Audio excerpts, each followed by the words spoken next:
जय हिंद दोस्तों, नमस्कार। आप सभी का बहुत बहुत स्वागत है एक और मज़ेदार वीडियो में। मैं हूं गौरव, मेरे साथ हैं डीसी। आप देख रहे हैं जीएस रिएक्शन। जय दोस्तों, हिंद भाई लोग। थोड़ा सा डीसी आपको देखकर कैसा लग रहा है?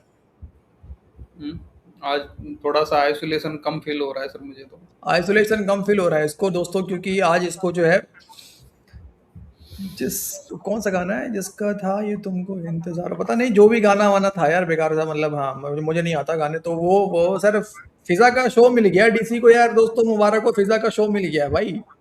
फिजा खान आना शुरू हो गई है, तो अब आपको जो चीखें निकलती हुई आवाजें आती थी ना पहले, वो फिर से मिलेंगी, मिलेंगी, फिर से मिलेंगी भाई लोग। हाँ। यस।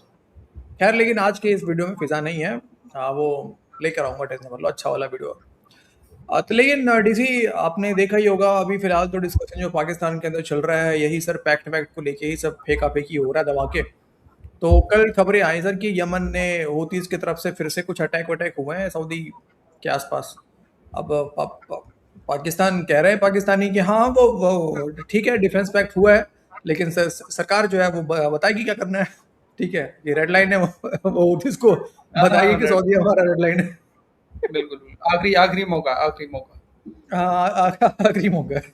आखिरी मौका। खैर, तो चलते हैं वीडियो में, आगे बढ़ते हैं। नजर सिटी भी आज के इस वीडियो में वो क्या कह रहा है डिफेंस पैक्ट के बारे में, वो भी सुनाएंगे आपको। हसन निसार का सुना दिया आपको, टार का सुना दिया, हिलाली का सुना दिया, थोड़ा सा नजम सिटी को भी सुना देते हैं। तो शुरू करते हैं आज की इस वीडियो को। दोस्तों, नए हैं चैनल पर जरूर सब्सक्राइब कीजिए, ताकि हमारा जो जीएस रिएक्शन चैनल है, हमारा जो फैमिली है, वो और बड़ा होते जाए। वीडियो को शेयर करते जाइए आप लोग, और प्यारे प्यारे कमेंट्स जरूर से किया करें। चलिए डीसी। चलो सो।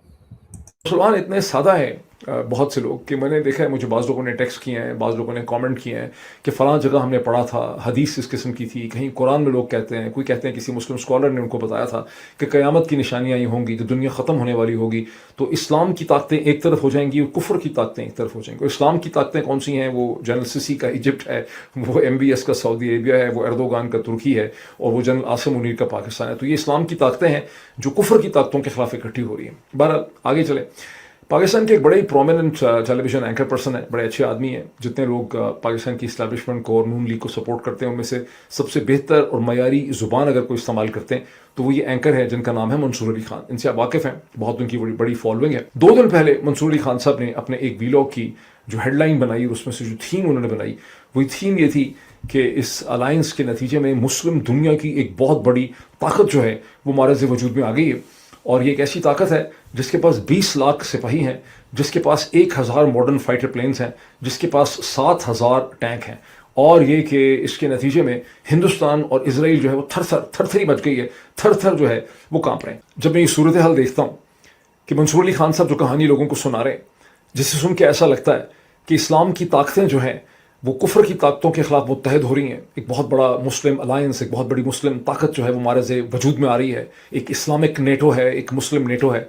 तो मेरा दिल डूबने लग जाता है, बिकॉज मुझे ये समझ आती है कि पाकिस्तान में आज भी बहुत बड़ी तादाद में ऐसे सादा लोग, ऐसे मासूम लोग, ऐसे नादान लोग रहते हैं जिनको ये कहानी, ये सौदा बेचा जा सकता है, और जो ये समझ ही नहीं सकते कि ये 4 प्रो वेस्टर्न, प्रो अमेरिकन जो ताकतें हैं, पाकिस्तान, सऊदी अरब, तुर्की और इजिप्ट, ये मिल के ईरान के ख़िलाफ़ उसको कंटेन करने के लिए, ईरान की ताकत को न्यूट्रलाइज करने के लिए, ईरान के लेवरेज को, उसकी स्ट्रेटिजिक जो स्ट्रेंथ है उसे कमज़ोर करने के लिए ये अलायंस बनाया गया है। उस ईरान को कंटेन करने के लिए जिसने तनहा गुज़िश्ता 6 महीनों से इसराइल और अमेरिका की कंबाइंड पावर को, तमाम जितनी भी अमेरिका के क्लाइंट स्टेट्स हैं, उनको चैलेंज कर रखा है। उस पर प्रेशर डालने के लिए, उसकी ऑप्शंस को कम करने के लिए ये अलायंस खड़ा किया गया है। लेकिन पाकिस्तान में इतनी बड़ी तादाद में मासूम लोग मौजूद हैं जिनको ये सौदा जो है वो बेचा जा सकता है। जिस किस्म का सौदा जो है वो मंसूर अली खान साहब बेच रहे हैं, और डेफिनेटली मंसूर अली खान साहब के पीछे और ताकतें हैं या स्ट्रेटेजिक इंटरेस्ट हैं जो सौदे को बेचने की कोशिश कर रहे हैं। अगर इंडिया अटैक करता है पाकिस्तान को, तो सऊदी अरेबिया किस सूरत में, किस किस्म की इमदाद देगा, ये नहीं देगा, ये कभी बाहर निकलेगी। अच्छा, ये अंदर की बात रहेगी। मगर जो इंडिया है उसको भी इतला हो जाएगी कि मजबूरियां क्या हैं सऊदी अरेबिया की, और इधर भी इतला हो जाएगी ईरान को भी कि पाकिस्तान की क्या मजबूरियां हैं। अच्छा। तो रेड लाइंस जो हैं वो ओपनली नहीं डिस्कस की जाएंगी, ताकि जो दूसरी साइड है उसको डिफेंसिव ना होना पड़े और वो फिर अग्रेसिव ना हो जाए। मगर I think behind the scenes सबको बता दिया गया है। अच्छा, ईरान और इंडिया का एंगल आपने डिस्कस कर दिया। इजराइल इसको कैसे देख रहा होगा? इसराइल को जो इंडिया जो ये सबको पता है, इसराइल को भी पता लग जाएगा, ये सब वो अमेरिकनों को भी बता दिया जाएगी। ये बात छुपी रहेगी ताकि PORs छुपे रहेंगे ये इसके। सारे जो बातें हैं ना क्या एग्जैक्टली ये नहीं बताया जाएगा किसी को भी, अच्छा। मगर इशारे कर दिए जाएंगे कि यहाँ यहाँ रेड लाइंस हैं। That is the purpose of this. ये हमेशा ये कह रहे हैं कि ये डिफेंस पैक्ट है। अच्छा। ये अगर कोई एग्रेशन होती है सऊदी अरेबिया के खिलाफ या पाकिस्तान, अब टर्की के खिलाफ क्या एग्रेशन हो सकती है, और he is part of it कि अगर तो टर्की, इजराइल ने जरूर शो किया है कि वो अगला टारगेट उसका तुर्की तो इसलिए इन्होंने ये भी डाल दिया बीच में। सो ये एक डिटेरेंट है, एक रेड लाइन है for America, for Iran and for Israel. Pakistan power, Turkey military power, and Saudi Arabia financial power, financial power. Thank you. So ये है, this is part of it. Mutual interest. Yes. तो इसमें आप समझते हैं, पहले हमने देखा कि सऊदी म्यूचुअल इंटरेस्ट किसको कहते हैं भाई साहब? मुझे कोई, चलो तुर्की क्या ठीक है? है मान लेते हैं भाई, उसके पास टेक्नोलॉजी है, ड्रोन बना रहा है, वेरी गुड। सऊदी के पास पैसा है, नो डाउट, अमेरिकन टेक्नोलॉजी भी है, वो सब कर रहा है, अमेरिका का सामान लेके बैठा हुआ है। लेकिन यार पाकिस्तान के पास कौन सा पावर है डीसी? न्यूक्लियर पावर, वो बटन दबा सकता नहीं है, उसके पिछवाड़े में दम नहीं है बटन दबाने का। म्यूचुअल इंटरेस्ट की अगर बात करें, ठीक है, रिलीजन अगर उसमें देखा जाए एंगल में तो तीनों का सेम है, ठीक है, हाँ, वो रिलीजन तो है। एंगल से बात कर रहा हूँ सर। बाकी का म्यूचुअल कोई खतरा बता दो सर, तीनों देशों का जो एक ही खतरा हो, एक खतरा हो, कोई नहीं नाम है लेना सर कोई। कोई नहीं तो कोई खतरा काय का नहीं है। डिपिएट पैक्ट है भाई, कौन सा पैक्ट है, किसके लिए पैक्ट है? नहीं है तो ये तो बता दो।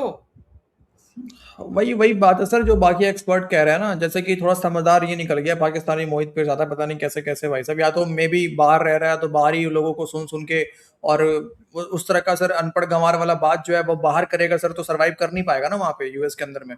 और रही बात तो इस पावर कारण की, ये शायद बोल रहे हैं सऊदी अरब तो चलो ठीक है, इकोनॉमिक पावर हो गया भाई, पैसा है उसके पास में, मानते हैं। तुर्की चलो ठीक है, उसको मतलब उसके पास में फौज है और डिफेंस का पूरा है उसके पास में, उसको भी मान सकते हैं। पाकिस्तान कौन सा पावर है? कटोरे का, हाँ, कटोरा ये पावर। चीज, ये पावर तो भूल गए थे यार, कटोरा पावर। ये तो किसी के पास नहीं है यार। हाँ, अब सोचो ये यार, ब्रह्मोस कटोरा को हैक, पावर है। नहीं यार डीसी गलत बात है यार, ब्रह्मोस को हैक करने का पावर, जिन्ना डैम पावर। खोल देना सर बटन दबा के। हाँ, हाँ, जिन्ना पावर है सर, जिन्ना। जिन वाला पावर है सर, मिसाइलें आते हैं सर ऐसे रोक के सर, फिर वापस से दुआ करने पे सर मिसाइल जो है इधर उधर हो जाता है सर, निशाना से भटक जाता है। यार ऐसा पावर तो है ना, किसी के पास तो नहीं है सर। बाकायदा मुनीर ने खुद कहा, मोहसिन नकवी ने खुद कहा कि उसने अपनी आंखों से देखा है, आंखों से फरिश्ते आते हुए देखा है अपनी आंखों से। हाँ, वो फरिश्ता नहीं, जिन्ना था वो, जिन्ना पिछवाड़ा दिखा रहा होगा अपना पिछवाड़ा, ये देखो। अब पाकिस्तान के दरमियान हुआ, अब उसमें तुर्की भी शामिल हो गया, तो दीगर गल्फ कंट्रीज में से भी कोई आ सकता है इस छतरी के नीचे। अब वो कुवैत वाले भी कह रहे हैं ना पाकिस्तान को कि हमारे साथ भी कुछ कर लें, अच्छा। मगर पाकिस्तान इस किस्म का मुआहदा कुवैत के साथ नहीं करेगा। अब ईरान इसको कैसे इंटरप्रेट करेगा? मेरा ये कहना है कि ईरान भी बड़े गौर से इसको देखेगा, और ईरान शायद ये नहीं चाहेगा कि इस किस्म की कोई सिचुएशन क्रिएट करे ईरान जिससे ये मुआहदा जो है ये एक्टिव हो जाए। और अगर एक्टिव हो गया तो डिफेंस के अंदर ऑफेंस भी होता है, मतलब अगर सऊदी अरेबिया की कोई फैसिलिटी पे ऊपर ईरान की अटैक आती है जी, तो फिर Iran Saudi Arabia will hit back. और अगर हुतीज की कोई एक्टिविटी होती है against Saudi Arabia, then now we come to that, very good. अब दूसरा ये, इसका दूसरा एंगल ये है कि ईरान, सऊदी अरेबिया और हुतीज़ की इस वक्त लड़ाई जारी है, एक्टिव है। हुतीज़ बबल बंदब के अंदर सऊदीज़ को तंग कर रहे हैं और सऊदी अरेबिया बमबारी कर रहा है। तो ये एक और मामला चल रहा है, और मगर इसमें भी ईरान इज़ इन्वॉल्व, कि जाहिर है बिकॉज हुतीज़ जो हैं देर ईरान के अलाए हैं, तो ये कॉम्प्लिकेशंस हैं इन चीज़ों में। इसीलिए इस वक्त ये मैसेजेस आर बीइंग कन्वेड कि ये फिर अगर ऐसे होगा तो फिर हम ये करेंगे, फिर हम ये करेंगे, ताकि सबको रेड लाइंस का समझ आ जाए। ये बहुत अहम डेवलपमेंट है, ये जो पैक्ट हुआ है। पाकिस्तान, सऊदी अरेबिया और तुर्की के दरमियान 7 अगस्त को जो तारीखी दिफाई मुआहदा जिसे करार दे दिया जा रहा है, उसका सबसे बड़ा इम्तिहान जो है वो ऑलरेडी शुरू हो गया है, क्योंकि इस मुआहदे पर दस्तखत करने के ठीक 2 दिन के बाद ईरान के हिमायत याफ्ता ग्रुप यमन में जो हुतीज़ हैं, उन्होंने आज दावा किया है कि कम से कम सऊदी अरेबिया के खिलाफ उन्होंने 2 बड़े हमले किए। एक यमन की सिटी मोचा में उन्होंने टारगेट किया है सऊदी फोर्सेस को, जिसमें यमनी जो हुतीज़ हैं उनका ये दावा है कि उसमें भारी जानी नुकसान हुआ है सऊदी फोर्सेस का। दूसरा जो हमला है उसका दावा उन्होंने किया है कि सऊदी अरेबिया में सऊदी अरेबिया की एक ऑयल रिफाइनरी है उसको यमन ने हिट किया है।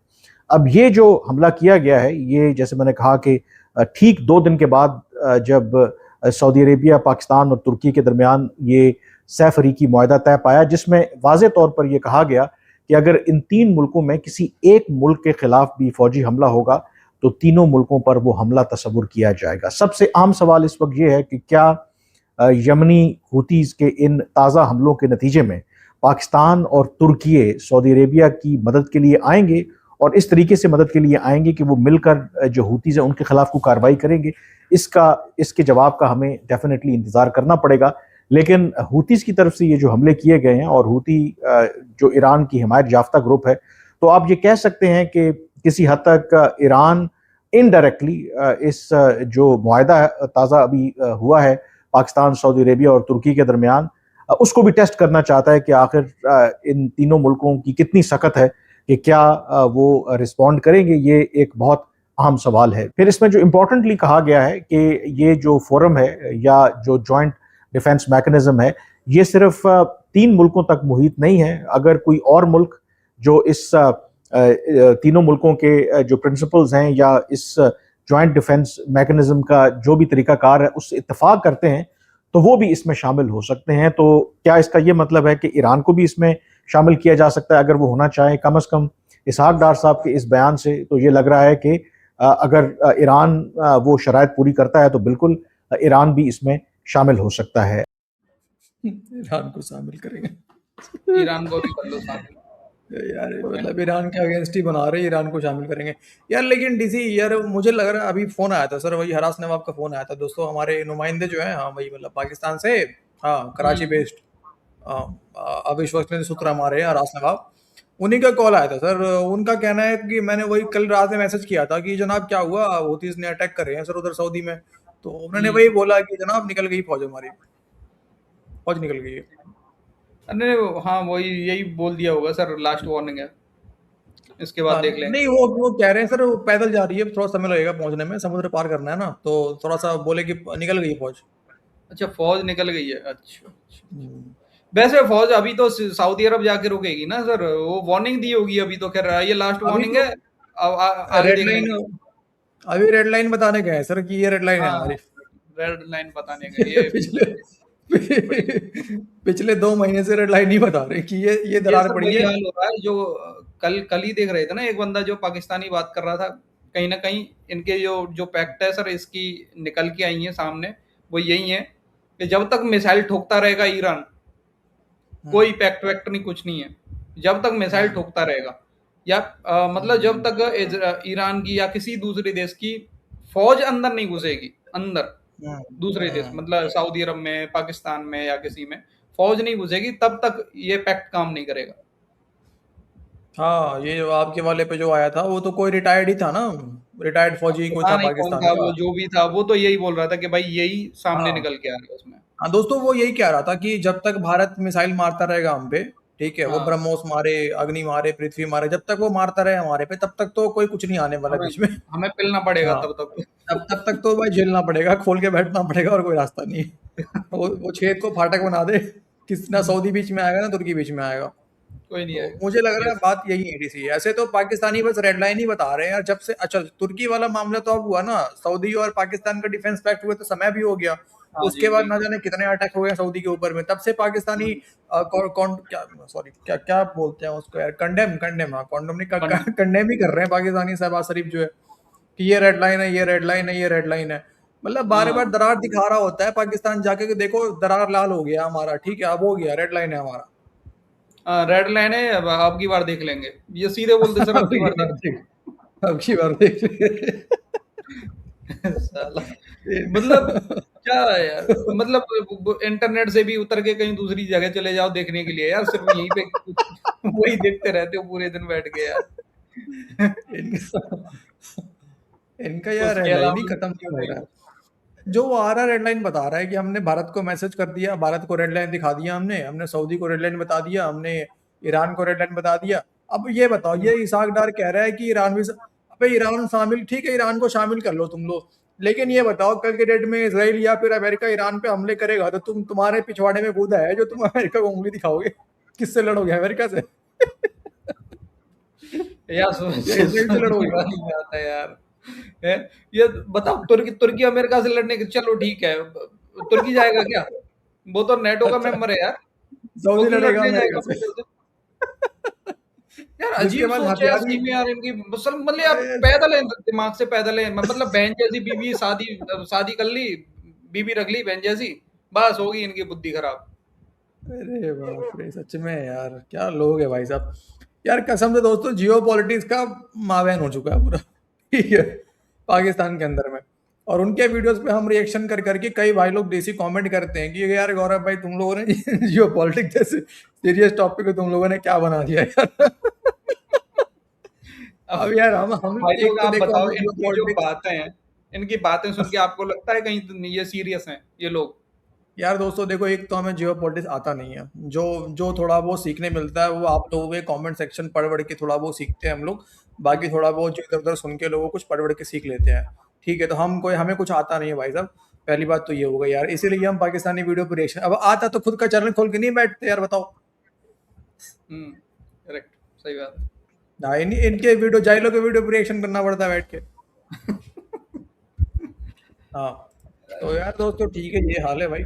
लेकिन खैर, मजे करने का काम है हमारा यार। उम्मीद है आप लोग बस एंजॉय कर लेते होंगे, हंस लेते होंगे देख के हमारा वीडियो, हमारा शक्ल देख के हंस लेते होंगे। बस यही चाहिए, और क्या चाहिए लाइफ में यार, है कि नहीं डीसी?